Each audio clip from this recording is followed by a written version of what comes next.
Hello students, Balyan GS classes में आपका स्वागत है। स्टूडेंट्स, आज का हमारा टॉपिक है भारत में प्रीवी पर्स महत्वपूर्ण प्रश्नोत्तर। भारत में प्रीवी पर्स कॉम्पिटिटिव एग्जाम के दृष्टिकोण से एक बहुत ही महत्वपूर्ण टॉपिक है तथा कॉम्पिटिटिव एग्जाम्स में इसमें से क्वेश्चन आते रहते हैं और इसके साथ साथ यह एनसीईआरटी के 12वीं कक्षा के सिलेबस पॉलिटिकल साइंस में एक बहुत ही महत्वपूर्ण टॉपिक के रूप में उसके सिलेबस में दिया हुआ है। तो आज की क्लास में हम भारत में प्रीवी पर्स के संबंध में महत्वपूर्ण प्रश्नोत्तरों पर सिलसिलेवार तरीके से एक एक करके डिस्कस करेंगे। तो आइए डिस्कस करते हैं। तो सबसे पहला प्रश्न है क्वेश्चन नंबर 1, प्रीवी पर्स का क्या अर्थ है? इसका आंसर है सार्वजनिक राजस्व से संप्रभु को व्यक्तिगत खर्च के लिए दी जाने वाली राशि। इसका तात्पर्य है कि राज्य के शासक को या संप्रभु को, यानी राज्य का जो सर्वे सर्वा होता है, शासक होता है, उसी को संप्रभु कहा जाता है। उसे सार्वजनिक राजस्व से उसके व्यक्तिगत खर्च के लिए जो राशि दी जाती है उसको प्रीवी पर्स कहा जाता है। इसके बाद क्वेश्चन नंबर 2, भारत में प्रीवी पर्स का प्रारंभ कब किया गया? यह बहुत ही महत्वपूर्ण प्रश्न है कि भारत में प्रीवी पर्स कब शुरू किया गया था, इसका प्रारंभ कब किया गया था? तो इसका आंसर है 1950 में। भारत में प्रीवी पर्स जब भारतीय संविधान लागू हो गया था 26 जनवरी 1950 और संविधान के लागू होने के बाद भारत एक लोकतांत्रिक रिपब्लिक राज्य बन गया था। उसके बाद भारत में प्रीवी पर्स को प्रारंभ किया गया, लागू किया गया। क्वेश्चन नंबर 3, भारत में प्रीवी पर्स किसको दिया जाता था? यानी किस किस को भारत में प्रीवी पर्स दिया जाता था? क्या यह प्रीवी पर्स की राशि सभी व्यक्तियों को दी जाती थी या देश के कुछ चुनिंदा लोगों को ही प्रीवी पर्स दिया जाता था? तो इसका आंसर है पूर्ववर्ती रियासतों के शासक परिवारों को दिया जाता था। क्वेश्चन नंबर 4, भारत में रियासतों के शासकों के शासकीय अधिकार कब समाप्त किए गए थे? यानी भारत में देशी रियासतों के जो शासक थे उनके शासकीय अधिकार समाप्त कर दिए गए थे और वो कब किए गए थे? तो इसका आंसर है 1949 में। यानी भारत में रियासतों के शासकों के शासकीय अधिकार 1949 में समाप्त कर दिए गए थे। क्वेश्चन नंबर 5, देशी रियासतों को भारत या पाकिस्तान में शामिल होने या स्वतंत्र रहने का विकल्प किस अधिनियम के द्वारा दिया गया? यानी एक अधिनियम भारत में बनाया गया था, उस अधिनियम के द्वारा देशी रियासतों को यह विकल्प दिया गया था कि देशी रियासतें चाहे तो भारत में अपना विलय कर सकती हैं, यदि वो चाहती हैं तो पाकिस्तान में अपने आप को शामिल कर सकती हैं और यदि वे चाहें तो स्वतंत्र भी रह सकती हैं। यह विकल्प उनको किस अधिनियम के द्वारा दिया गया? तो इसका आंसर है भारतीय स्वतंत्रता अधिनियम 1947 के द्वारा। क्वेश्चन नंबर 6, देशी रियासतों के भारत में विलय करने में सबसे प्रमुख योगदान किसका था? यह बहुत ही महत्वपूर्ण प्रश्न है और मैं ये चाहता हूं कि प्रत्येक विद्यार्थी इस प्रश्न को अवश्य कंठस्थ करे, इस प्रश्न को अवश्य सीखे। देशी रियासतों के भारत में विलय करने में सबसे प्रमुख योगदान किसका था? इसका आंसर है भारत के प्रथम गृह मंत्री सरदार वल्लभ भाई पटेल का। यानी भारत के प्रथम गृह मंत्री सरदार वल्लभ भाई पटेल थे। उन्हीं के प्रयासों से भारत में देशी रियासतों का विलय किया गया, अर्थात देशी रियासतों को शामिल किया गया था। उनको इस कार्य में सहायता देने वाले वीपी मेनन भी थे, परंतु प्रमुख रूप से हम ये कह सकते हैं कि भारत के प्रथम गृह मंत्री सरदार वल्लभ भाई पटेल के प्रयासों से ही देशी रियासतों का विलय भारत में हुआ था। उनका देशी रियासतों के भारत में विलय करने में प्रमुख योगदान था।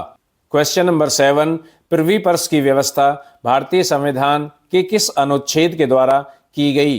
तो इसका आंसर है भारतीय संविधान के अनुच्छेद 291 और 362 के द्वारा। मैं आपको यहाँ पर बता दूं कि भारतीय संविधान के अनुच्छेद 291 के द्वारा प्रीवी पर्स की व्यवस्था भारतीय संविधान में की गई कि प्रीवी पर्स वार्षिक आधार पर देशी रियासतों के शासकों को दिया जाएगा और यह पूर्णतः कर मुक्त राशि रहेगी। इसके साथ साथ 362 अनुच्छेद के द्वारा देशी रियासतों के शासकों को विशेष अधिकार दिए गए थे। क्वेश्चन नंबर 8, प्रीवी पर्स के अंतर्गत कितनी धनराशि दी जाती थी? जब देसी रियासतों के शासकों को प्रिवी पर्स के लिए धनराशि दी जाती थी तो वह कितनी धनराशि उन शासकों को दी जाती थी? तो इसका आंसर है कम से कम 5,000 और अधिक से अधिक लाखों रुपए। प्रिवी पर्स के अंतर्गत देसी रियासतों के शासकों को कम से कम 5,000 राशि और अधिक से अधिक लाखों रुपए की राशि दी जाती थी। यह 20 लाख भी हो सकती थी, यह 26 लाख भी हो सकती थी, 25 लाख भी हो सकती थी। इस तरह से लाखों रुपए की राशि प्रिवी पर्स के रूप में अधिक से अधिक दी जाती थी। क्वेश्चन नंबर 9, प्रिवी पर्स के अंतर्गत कम से कम राशि किस शासक को दी जाती थी? यानी प्रिवी पर्स के अंतर्गत मैंने आपको भी बताया कि कम से कम 5,000 और अधिक से अधिक लाखों रुपए, परंतु फिर भी अपवाद स्वरूप एक देसी रियासत का शासक परिवार ऐसा था जिसे बहुत ही न्यूनतम या बहुत ही कम राशि प्रिवी पर्स के रूप में दी जाती थी। तो यहाँ पर हम प्रश्न नंबर 9 को दोबारा देखते हैं। प्रिवी पर्स के अंतर्गत सबसे कम राशि किस शासक को दी जाती थी? इसका आंसर है सबसे कम राशि काठोदिया के शासक को मात्र 192 रुपये वार्षिक दी जाती थी। यानी काठोदिया के शासक को वर्ष में या वार्षिक रूप से केवल 192 रुपये ही प्रिवी पर्स के रूप में दिए जाते थे। क्वेश्चन नंबर 10, प्रिवी पर्स के अंतर्गत सबसे अधिक राशि किस शासक को दी जाती थी? यानी वह कौन सा शासक था जिसको प्रिवी पर्स के अंतर्गत सबसे अधिक राशि दी जाती थी? इसका आंसर है सबसे अधिक राशि पहले हैदराबाद तथा बाद में मैसूर के शासक को दी जाती थी। यहाँ पर मैं आपको बता दूं कि सबसे पहले सबसे अधिक राशि हैदराबाद के निजाम को दी जाती थी। प्रिवी पर्स के रूप में उन्हें 42,85,714 रुपये वार्षिक रूप से दिए जाते थे, परंतु 1967 में इसे कम करके 20 लाख रुपए कर दिया गया। इसके बाद मैसूर के शासक को 26 लाख, यानी हैदराबाद के बाद मैसूर के शासक को 26 लाख रुपए, जो 1967 के बाद सबसे अधिक धनराशि थी, वो दी जाती थी। क्वेश्चन नंबर 11 है, प्रिवी पर्स के उन्मूलन के लिए सबसे पहले प्रस्ताव कब लाया गया? यानी देश में ऐसी सोगबोगाहट होने लगी थी कि प्रिवी पर्स को समाप्त किया जाना चाहिए, क्योंकि यह संविधान में दिए गए समानता के मौलिक अधिकार के विरुद्ध है और भारतीय संविधान में दिए गए राजनीति के निर्देशक सिद्धांतों के अंतर्गत वह सामाजिक और आर्थिक न्याय की भावना के भी अनुरूप नहीं था। इसलिए 1970 में भारत में प्रिवी पर्स के उन्मूलन के लिए सबसे पहले प्रस्ताव लाया गया। हम प्रश्न नंबर 11 को पुनः देखते हैं। प्रिवी पर्स के उन्मूलन के लिए सबसे पहले प्रस्ताव कब लाया गया? तो इसका आंसर है 1970 में लाया गया। क्वेश्चन नंबर 12, प्रिवी पर्स का उन्मूलन किस संविधान संशोधन के द्वारा किया गया? यह बहुत ही महत्वपूर्ण प्रश्न है। कॉम्पिटिटिव एग्जाम के दृष्टिकोण से मोस्ट इंपोर्टेंट क्वेश्चन हम इसको कह सकते हैं। प्रिवी पर्स का उन्मूलन किस संविधान संशोधन के द्वारा किया गया? इसका आंसर है 26वें संविधान संशोधन द्वारा। यानी प्रिवी पर्स का उन्मूलन 26वें संविधान संशोधन के द्वारा किया गया था। क्वेश्चन नंबर 13, 26वां संविधान संशोधन कब किया गया? यह भी एक बहुत ही महत्वपूर्ण प्रश्न है कि 26वें संविधान संशोधन के द्वारा प्रिवी पर्स का उन्मूलन किया गया था, परंतु वह 26वां संविधान संशोधन कब किया गया था? तो इसका आंसर है सन 1971 में। भारतीय संविधान में 26वां संविधान संशोधन 1971 में किया गया था।